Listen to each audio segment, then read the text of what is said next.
በምርጫ ጣቢያ ኃላፊ በታብሌት የሚከናወን የመራጮች እርማት፣ ስረዛና ዳግም ምዝገባ ሂደት። የመራጭ የማረም ሂደት። እንኳን ደህና መጡ።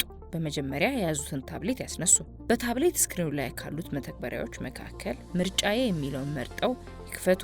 ከተዘረዘሩት የቋንቋ አማራጮች ለእርሶ የሚስማማዎትን በመምረጥ በሚመጣው ገጽ ላይ ቀጣይ የሚለውን ይጫኑ። በመቀጠል ከሚገኘው ገጽ ላይ ሲስተም አስተዳደር ወይም ሴቲንግ ውስጥ በመግባት ወደ መለያው ይግቡ የሚለውን ይጫኑ። ከቦርዱ የተላከሎትን የኢሜይል አድራሻና የይለፍ ቃል ካስገቡ በኋላ ወደ መለያው ይግቡ የሚለውን ይጫኑ።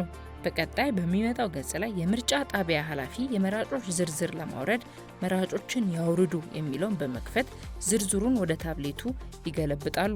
በምርጫ አስፈጻሚው የተላኩትን እርማት የሚያስፈልጋቸውን መራጮች ዝርዝር ለመመልከት ደግሞ ጥያቄዎች የሚለውን ይጫኑ።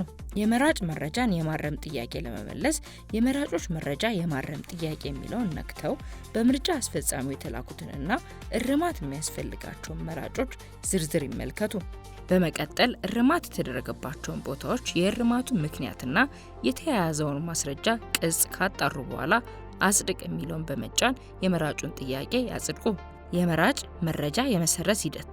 ከዚህ በመቀጠል የመራጮችን ስረዛ ጥያቄዎች እንዴት እንደሚያስተናግዱ እንመለከታለን።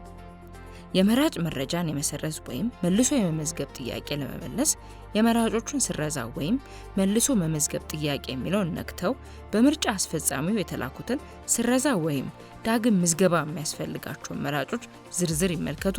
ከቀረቡት የስረዛ ጥያቄዎች ዝርዝር ውስጥ በምርጫ አስፈጻሚው የተላኩትን ይክፈቱ። በመቀጠል የስረዛውን ምክንያት፣ የአስፈጻሚውን አስተያየትና የተያያዘውን ማስረጃ ቅጽ ካጣሩ በኋላ ውሳኔ ለመስጠት አጽድቅ የሚለውን በመጫን ይቀጥሉ። በቀጣይ የውሳኔ ቅጹን ፎቶ አንስተው በማያያዝና አስተያየት የሚለው ቦታ ላይ አስፈላጊውን መረጃ በመስጠት የስረዛ ወይም የዳግም ምዝገባ ጥያቄውን ያጽድቁ። የመራጭ መረጃ መልሶ የመመዝገብ ሂደት። ከዚህ በመቀጠል የመራጮች መልሶ መመዝገብ ጥያቄዎችን እንዴት እንደሚስተናገዱ እንመለከታለን። የመራጭ መረጃን መልሶ የመመዝገብ ጥያቄ ለመመለስ የመራጮች ስረዛ ወይም መልሶ መመዝገብ ጥያቄ የሚለውን ነክተው በምርጫ አስፈጻሚው ተሰርዟል ተብለው የተላኩትን ወይም በቀይ የተሰመረባቸውን የመራጮች ዝርዝር ይመልከቱ። በመቀጠል መራጩን መልሶ ለመመዝገብ የቀረቡትን ማስረጃዎች በማየት መልሰው ይመዝግቡ የሚለውን ይጫኑ።